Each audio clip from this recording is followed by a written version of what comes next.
pass or fail. You're doing it already. Did it work? Excellent. Thank you so much, Carl. Okay, so this book, Second Nature, which Timothy said some really nice words about, I'm sure Blatt's not keeping his three-legged table aloft at the time. But I've never heard that interpretation of how the title, might be a little bit more ethereal than sort of scientific. And ethereal stuff's good. I like poetry, for instance, and painting. But in my case, I am an ethologist, someone who studies animal behavior. So we all try to do what we're good at, or use what we're good at to try and change things. And so my knowledge of animal behavior, which is sort of my expertise, that's my way. That's the approach I take to try to make the case for animals who I regard as my clients. Animals are my clients. And it's very fulfilling, and this is one of the favorite things, part of me, that I do in my work. I also just want to say hats off to the Emersons, who, if you've never stayed at the Emersons B&B, which I stayed at last night, it's great. They even have a really high quality bike that you can get on and go for a bike ride. I had a 20-mile bike ride this morning on a fantastic Madison bike trails. I did a loop. I had a map with me. Steve showed me the map. I love the bike ride, as Timothy mentioned, and wow, what a treat on a day like this to bike. So that's another reason why coming to speak at places is a real treat. And then, of course, finally, just thanks to you for coming and taking the time out on this lovely day to be here today and listen to me. Can everyone hear me okay? Yeah. Okay, if I sort of start doing this and you can't hear me, let me know. Of course, you never heard that. So, so moving on, a little bit. This book has a bit of autobiography in the first chapter, so I'm actually starting off with a little tale about myself. I don't think it's actually in the book, but it's relevant to what I'm going to talk about. And many years before I became a macho biologist, in fact, about the age of 9, I used to go to a summer camp as a child, and around that age, I would be hanging out at this wetland ditches that lined the railway tracks just in front of the lake where I was. This is north of Toronto, and the freight trains would carry freight around the lakes. And I guess they dug these ditches to make the tracks or whatever, to lay the tracks, and they became really nice wetlands. And I used to like hanging out there between chores and a swimming session or whatever was going on that day. And one day, a thin, scruffy man came ambling along the tracks, and in one hand he had a dip net and a heavy sack, and in the other hand he had a leopard frog. And he walked up to me and he asked me if I would pull a frog. I was a compliant 9-year-old, so I took the frog in my hand, and he wandered off into the ditch nearby to catch some more frogs. And I realized what was in that heavy sack. And as I stood there with this frog in my hand, I began to see things from the frog's perspective. And I didn't like the frog's prospect. This sort of powerful urge sort of rose up inside me to let this frog go. I didn't want this frog to go to whatever his or her fate was. And so I did. I let the frog go in the grass. I had that sort of satisfying feeling as it leapt off. If you've ever seen a leopard frog leap, they're impressive numbers. It was like, oh, freedom for you. It just felt great. Of course, the man was not quite as thrilled about it. And he came back. He was very angry. I learned a few new swear words that day. And I took a tongue lashing, and if you've had a tongue lashing as a kid from a grown-up, you'll know it's humiliating and it kind of makes you feel small. But I look back on that incident later that day, as I do today, and I know that I did the right thing. I'm really glad I let the frog go and saw things from the frog's perspective. Now, what was the fate of that frog? Probably either fishing bait or perhaps ending up in a dissection tray for a 7th grader to cut open and learn things like, how many chambers are there in the heart of the frog or an amphibian? Where is the spleen in relation to the liver? And what does a gastrocnemius muscle look like in a frog? I'm not going to make the case that these are not useful pieces of information or interesting information. There's of course other ways to learn that. What troubles me in addition though to that exercise of harming animals for education is that kids, by doing this dissection exercise, they learn the oldest lesson in the book when it comes to our relationship to other animals, and that is that they were put here for us, and we can do with them as we please. That's the sort of the tacit under the surface lesson that they get it. It's essentially replicating the kind of might makes right relationship that we've had with animals through history. And might makes right has a very rich history in human behavior. Colonialism, the African slave trade, the denial of rights for women, and subjugation of civil rights, the civil rights movement. These are all manifestations of a might makes right way of thinking, where a certain category of people, usually white Europeans, essentially say, you know, we have the power, the might to do it, it's okay to do it. Now, unfortunately and happily, a lot of these past social ills have been relegated to the history books. But there's one area, a very big domain in human behavior that remains very much in effect, and that is in terms of might makes right, and that's, of course, our relationship to other animals. And I deliberately say other animals because, of course, biologically, we too are animals. We're linked to them.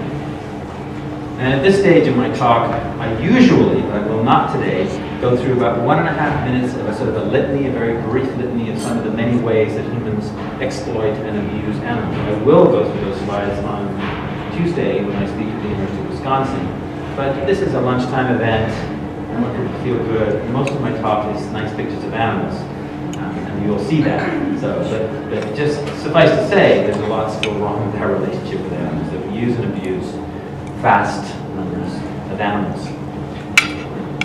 So, having said that, a little bit of background, a little bit of white Europeans, speaking of white Europeans, a little very brief Oriental history. I'm going to mention 3 white males. I've already mentioned myself. And very important figures in this is the development and evolution, if you like, of our current relationship with animals.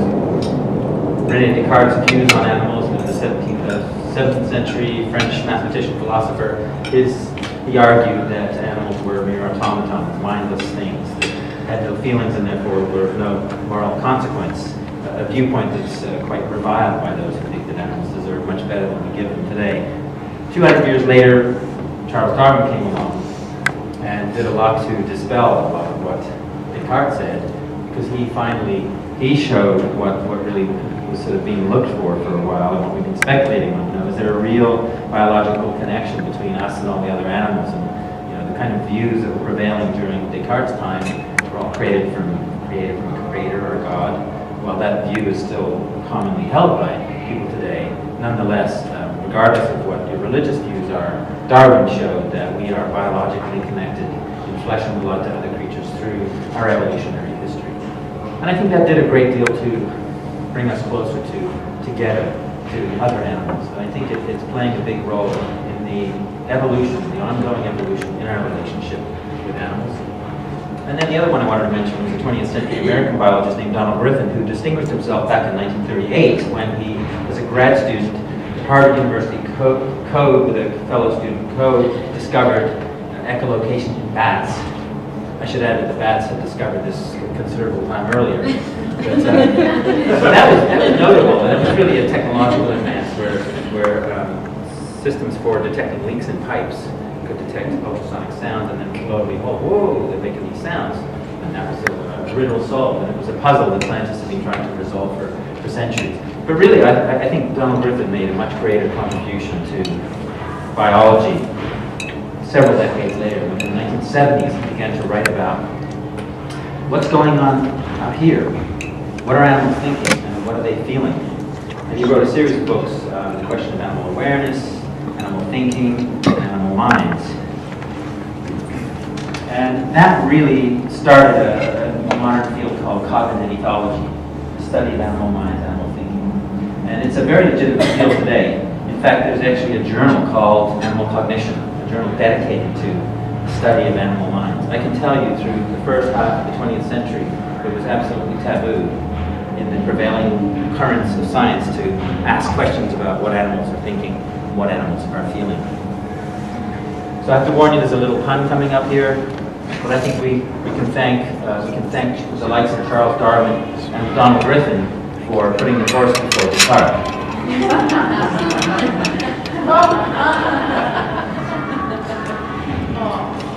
So why does it matter? Why should we be concerned about animals? The answer is they're sentient. They feel. They have lives that matter to them. They take an interest, they have good sensory systems, they take an interest in their surroundings. And that's very significant, and it has a great deal of significance. So let me now take you through a brief tour of some of the ways that animals experience their worlds.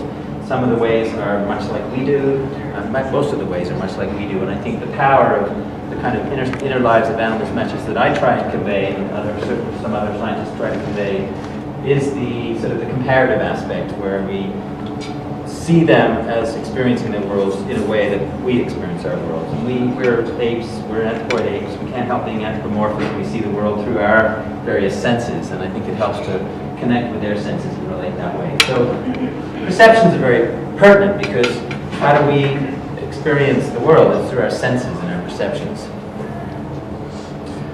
And there's a German term that was coined early in the 20th century called Umwelt, and Umwelt means sensory world, and I love that concept. In fact, I have this fantasy that one day the great filmmakers will start making Umwelt films, where we'll actually experience the animal sensory perspective, albeit probably mainly through a visible lens, because film is a visual medium.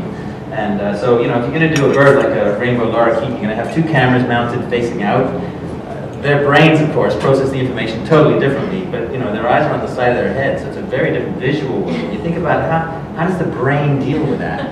You know, one of the things I love about being an ethologist, it's really an exercise in a form of empathy, a cognitive kind of empathy, where you place yourself in the other animal's sensory world. Because to interpret an animal's behavior, and anyone who lives with a dog knows that it can be challenging to interpret, why are they doing that? It's challenging, but to do that, it really helps to know the biology of the animal. So if we look at a species like these small parrots of Australia, it's a diurnal bird, very visual, and quite tactile and sociable. They have very close bonds. This behavior is actually called kissing, sometimes it's called billing, because scientists are not too comfortable with it being a little bit too closely related to human behavior, and kissing sounds a little bit anthropomorphic, so some scientists don't like to use that word. But it's an animal really whose Umwelt we can kind of relate to more perhaps than, say, this animal, which is, you know, living in the water. I love what D.H. Lawrence said in his poem Fish, and I recommend this poem. It's the only poem I know dedicated to fish. He described the sensory world of a fish as a sluice of sensation along your sides.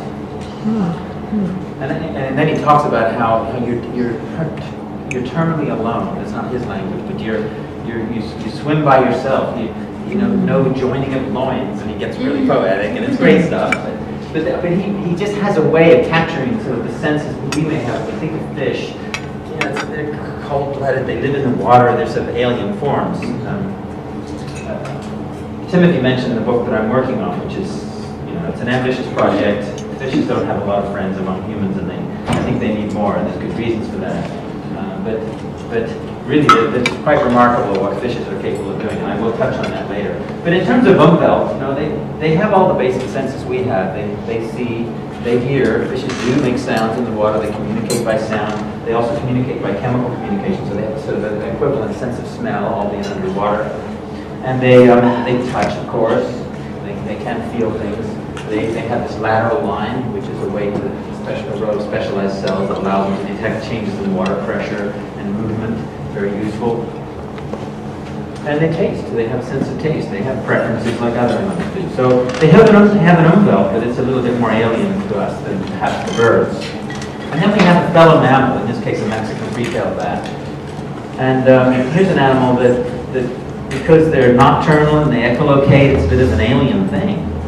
Yet, so even though this one is taxonomically, evolutionarily, our closest relative among the three animals I've just shown you, its Umwelt maybe is a bit different, a bit alien. They echolocate and they orient in the dark. But yet, you know, the old myth about bats being blind is just that, it's a myth. I actually did my PhD on this species, and they have very good hearing, of course, being an echolocator. So a lot of that brain is dedicated to processing sounds. They're very visual, they're very olfactory, they actually have a scent gland on the top of their head, and there's like a perfume. It's also a signature, a scent signature. They can recognize individuals by the smell. This is all very useful for what's called mother-pup reunion behavior, where each mother has one baby, and if you're a bat, it makes sense to only have one baby. They invest a lot of energy into the baby. They feed them the richest kind of milk in the animal kingdom, except for seals and sea lions, and I think some whales. So it's a very fatty kind of milk. And to do that, they obviously have to reunite with the baby every day several times. And that's pretty amazing when you consider they live in caves with 5-10 million babies, and only one of them's yours. And it's completely dark, so it's like being blindfolded if you go into this cave. How on earth do they find that baby? And scientific studies, including mine, find that they use a series of cues to do that. One is they use their memory of the spatial geometry of the cave. They know that cave inside and out from their echolocation. So it's sort of like formed a mental map in a way, which is pretty impressive in itself. And then they land in the area where they last left the pup. And when the pups are young, there's such a density in the cave that you'd have about close to 20,000 in the area of this slide. If this was cave wall, you'd have about 20,000 babies. You touch in the head of about 100 babies with my hand. It's amazing how packed they are. They don't move very far at that age. They get older, they get bigger, they start clambering over rocks and clambering over each other, and so they do move around a lot more. But fortunately, by that time, the sensory cue which is kicking in at this stage of the reunion, which is recognizing the voice, the pup begins to recognize the voice of the mother. So both mother and pup recognize each other's voice. Certainly the mother recognizes the baby. And I provided some evidence that it looks like the pup begins to recognize the mother's voice. Just as we can pick up the phone and recognize many people on the phone by their voice, they have a good skill with that. And then the very last step, because some voices can be similar, and evolution generally favors nursing your own baby, although there is evidence for adopting orphans by mothers who maybe lost their own pup. So there is evidence of that. But the final test is the scent gland, the perfume. They check the perfume.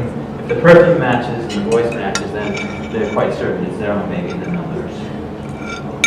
So it's pretty amazing sensory ability that they have, but they combine a lot of senses. And they probably also have they also have a good orientation sense because they can migrate back to their original cave each year. They're a migratory bat, and they find this pinpoint location on the map each year. And migration is a skill that, of course, a lot of birds have as well. And studies show that they actually have a way of visualizing the Earth's magnetic field to do that, or at least some birds do. Now, I can't, with my umwelt, my limited human umwelt, I have trouble kind of getting a feel for what it's like to visualize the Earth's magnetic field, or for that matter, to echolocate. Is it all in black and white? It seems like it must be. How can you echolocate colors? I don't think so. But again, keep in mind these bats have vision. They can see colors. So. We tend to be a bit anthropocentric when we assess animals' perceptions because we are anthropoid, as I say. We see things through our own human, ape-like world. And an example of that involves apes was that it was for a long time thought that chimpanzees were not very good at face recognition. Until someone had the bright idea to actually test them on chimpanzee faces. We're humans, and our faces and our individuals look a lot more distinctive to us than chimps do to each other. But lo and behold, you test chimps on chimps. They hang around other chimps, and they're very good at discriminating chimp faces. They're also better than us at recognizing upside-down faces. And if you think of the biology of chimps, it makes sense. Animals tend to be good at what's useful to them. I don't need to define emotions. We know what they are, and they were ignored in animals for a long time, but they're very basic. Emotions arise from the limbic system of the brain. It's a primitive part of the brain, meaning it's been around for a long time. Other animals share it. All the vertebrates share it. The case can be made for emotions in some invertebrates. It's widely accepted now that octopuses, for instance, have emotions. Put your hand up if you live with a cat or dog. Pretty animal-friendly audience, I think, so not surprisingly, almost every hand up. Hands up if you think that they're not emotional. I certainly don't really expect to see a hand there. Occasionally, I speak to schools and one or two kids might put their hand up. But I don't think there's a lot of conviction between that opinion. Just as an anecdote, one of my cats, following the visit to the vet, one of my cats, Micah here, was so traumatized that he went on a hunger strike for 40 hours upstairs. He wouldn't come down to eat. And he was not the one who beat the vet. It was actually his sister, Megan. So it says something about the sensitivity of animals that just by association, he'd been to the vet before, he knew the smell, probably the main cue, and then he's I don't like that. If you live with cats, they hate change. Dogs are a little bit more flexible about that. But later, when he went to the vet and she stayed home, she seemed to be more affected by it when he came home. So it's an interesting, albeit sample size of 2, not very scientific, but an interesting phenomenon there, sort of an emotional osmosis. But we don't have to depend on anecdotes to appreciate animals' emotions. I'll describe just a couple of studies.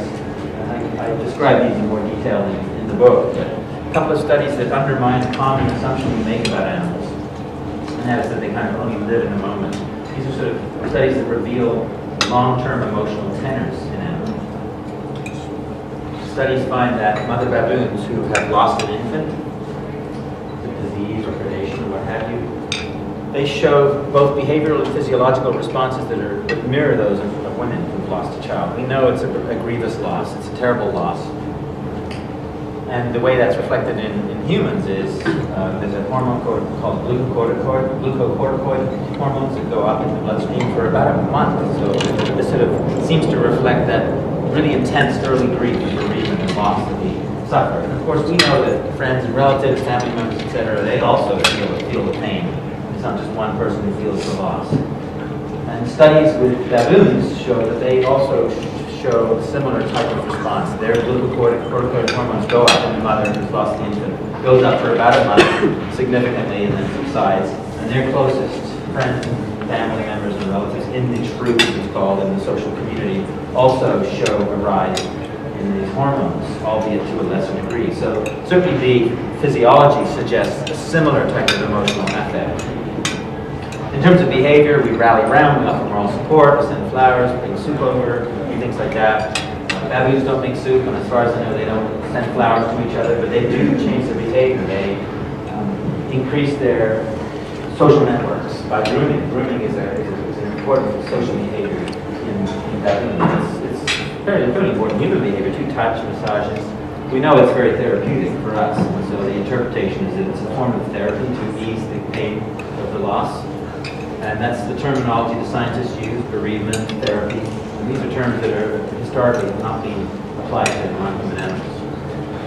I can summarize this recent study with starlings in 4 words. Caged birds become pessimistic.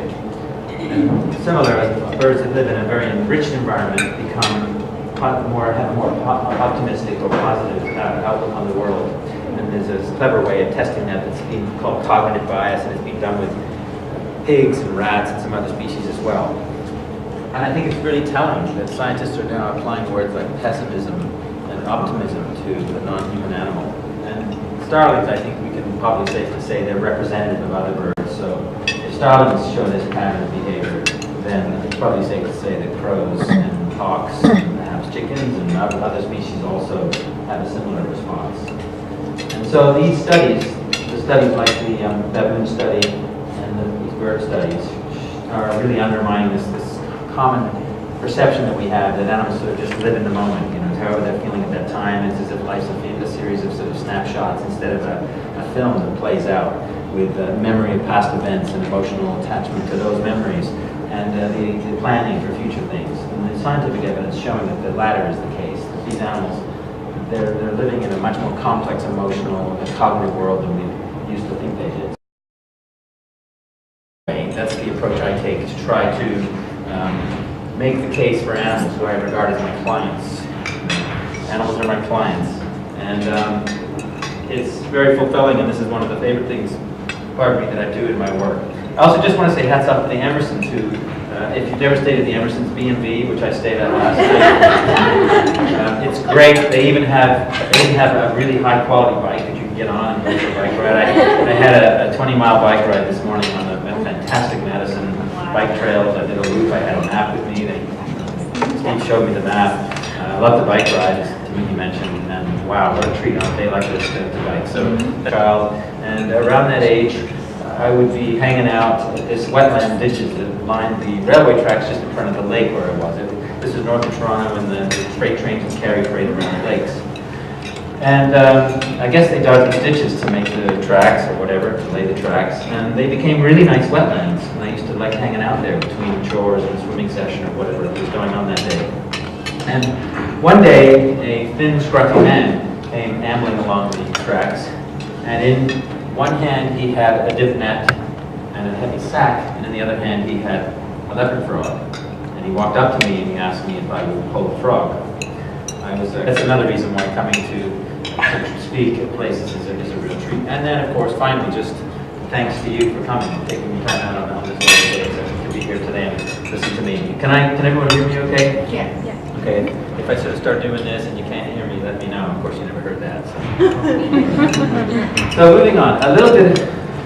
This book has a bit of autobiography in the first chapter, so I'm actually starting off with a little tale about myself. I don't think it's actually in the book, but it's relevant to what I'm going to talk about. And many years before I became a macho biologist, in fact, at about the age of 9, I used to go to a summer campus and win or lose or pass or fail. You're doing it already. Did it work? Excellent. Thank you so much, Kyle. Okay, so this book, Second Nature, which Timothy said some really nice words about, I'm sure Vlad's not keeping his three-legged table aloft at this time. But I've never heard that interpretation of how the title, might be a little bit more ethereal than sort of scientific. And ethereal stuff's good. I like poetry, for instance, and painting. But in my case, I am an ethologist, someone who studies animal behavior. So we all try to do what we're good at, or use what we're good at to try and change things. And so my knowledge of animal behavior, which is sort of my expertise, that's my compliant 9-year-old. So I took the frog in my hand, and he wandered off into the ditch nearby to catch some more frogs. And I realized what was in that heavy sack. And as I stood there with this frog in my hand, I began to see things from the frog's perspective. And I didn't like the frog's prospect. This sort of powerful urge sort of rose up inside me to let this frog go. I didn't want this frog to go to whatever his or her fate was. And so I did. I let the frog go in the grass. I had that sort of satisfying feeling as it leapt off. If you've ever seen a leopard frog leap, they're impressive numbers. It was like, wow, freedom for you.